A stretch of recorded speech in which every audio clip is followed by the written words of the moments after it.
Hello SGTV students. कल आप 11th class का आपका टेस्ट है, उसके लिए जो रिवीजन वीडियो है वो आज मैं आपको बना के दे रहा हूँ। तो जो आपका 11th का टेस्ट है, स्पेशली जो फिजिक्स का टेस्ट है, उसमें आप देखोगे कि आपका स्टार्टिंग होता है मैथमेटिकल टूल्स से, ठीक है। और मैथमेटिकल टूल्स के बाद जो आपका आता है वो आता है first unit, that is physical world and measurement. तो mathematical tools are not in syllabus, but मैंने आपको पहले भी बोला था कि without integration and differentiation we are not able to solve physics of class 11th and 12th। तो हमें स्टार्ट करना है फिजिकल वर्ल्ड एंड मेजरमेंट से।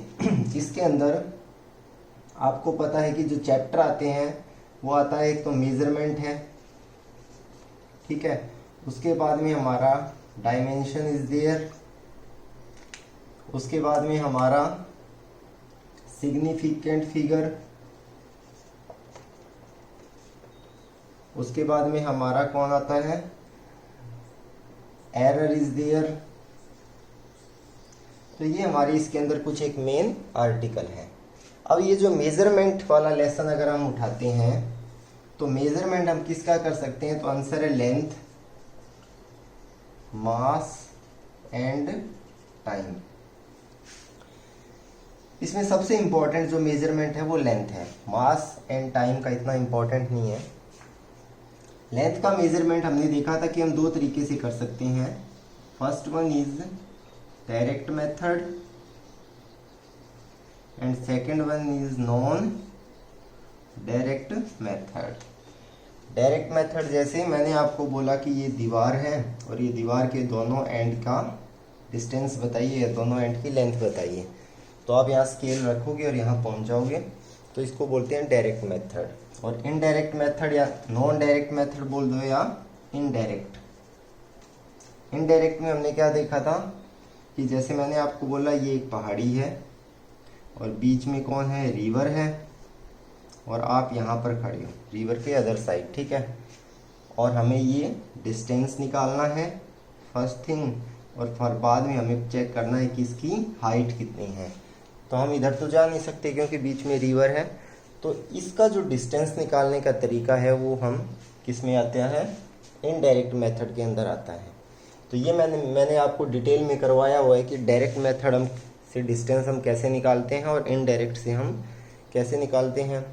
अब जैसे लेज़र है, सोनार मेथड है, ये सारे इनडायरेक्ट के अंदर आते हैं, ठीक है। उसके बाद में फिर हमारा आता है डायमेंशन वाला लेसन। डायमेंशन के अंदर हमें मोस्ट इम्पॉर्टेंट एक तो ये याद रखना है कि जितनी भी हमारी फिजिकल क्वांटिटी है, फिजिकल क्वांटिटी किसको कहते हैं, तो आंसर है दो such quantity which are measured, always measured. ऐसी क्वांटिटी जो हम हमेशा उनका मेजरमेंट कर सकें।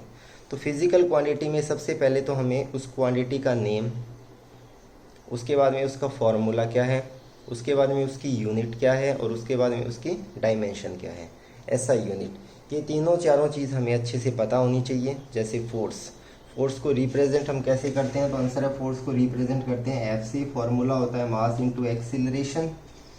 यूनिट क्या होती है, 1 न्यूटन। न्यूटन में एन कैपिटल बिकॉज ये साइंटिस्ट है, ठीक है। और 1 न्यूटन फोर्स क्या होता है, तो आंसर है जब 1 kg की बॉडी में एक्सीलरेशन सेटअप हो जाए कितना, 1 मीटर पर सेकेंड स्क्वायर।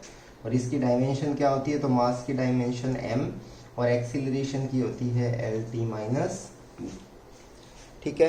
तो जितनी भी हमारी फिजिकल क्वांटिटी आप देखोगे कि बुक के अंदर एक चार्ट है, उसके अंदर जो मेन आपके अभी जो 11th में यूज़ हो रहे हैं वो आपको करना है। उसके बाद में फिर हमने देखा था कि डायमेंशन की हमारी 4 एप्लीकेशन है, 4 यूज़ है डायमेंशन की। एक तो आपने देखा था कि डायमेंशन लेस वेरिएबल, एक डायमेंशनल वेरिएबल, एक डायमेंशन लेस कांस्टेंट और एक डायमेंशनल कांस्टेंट। वो चारों आपको पता होना चाहिए कौन से होते हैं। उसके बाद के अंदर हमने एक ये देखा था कि डायमेंशन की यूज़ हम 3 वे से कर सकते हैं। वो कौन से थे, एक तो हम न्यू फार्मूला बना सकते हैं, एक हम गिवन फार्मूला को चेक कर सकते हैं कि ये करेक्ट है या रॉन्ग है, और एक हम क्या कर सकते थे, एक हम कोई भी फिजिकल क्वांटिटी है उसकी एसआई यूनिट को कन्वर्ट कर सकते हैं किसके अंदर, सीजीएस के अंदर। जैसे एनर्जी की जो एसआई यूनिट है वो क्या होती है, जूल, और एनर्जी की जो सीजीएस यूनिट है वो क्या होती है, अर्ग। तो 1 जूल इज इक्वल टू 10⁻⁷ अर्ग, ठीक है। उसके बाद में फिर हमने पढ़ा था सिग्निफिकेंट फिगर क्या होते हैं। तो सिग्निफिकेंट फिगर के कुछ एक रूल्स होते हैं कि किसको हम सिग्निफिकेंट फिगर कंसिडर करते हैं और किसको नहीं करते। वो रूल्स आपको अच्छे से याद होना चाहिए। और उसके बाद में हमारा क्या आता है, एरर आता है। तो हमने देखा था कि सबसे पहले हमने स्टार्ट किया था एब्सोल्यूट एरर से, फिर हमने पढ़ा था कि मीन एब्सोल्यूट एरर क्या होता है, एरर के अंदर ट्रू वैल्यू क्या होती है, और जो मीन एब्सोल्यूट एरर को जब हम डिवाइड कर देते हैं ट्रू वैल्यू से, that is called relative error. और इफ अगर इसको हम मल्टीप्लाई कर देते हैं 100 से, तो इसको हम बोलते हैं आपका परसेंटेज एरर। और किसी भी फिजिकल क्वांटिटी को मेजरमेंट के बाद लिखते कैसे हैं, तो आंसर है ट्रू वैल्यू प्लस माइनस में मीन एब्सोल्यूट एरर, ठीक है।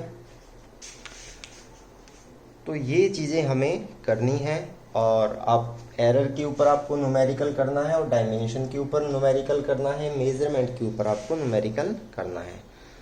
तो स्टूडेंट्स, कल का यही आपका रिवीजन वर्क है कल के टेस्ट के लिए, तो आप इसको अच्छे से करना। Best of luck for tomorrow test. Thank you.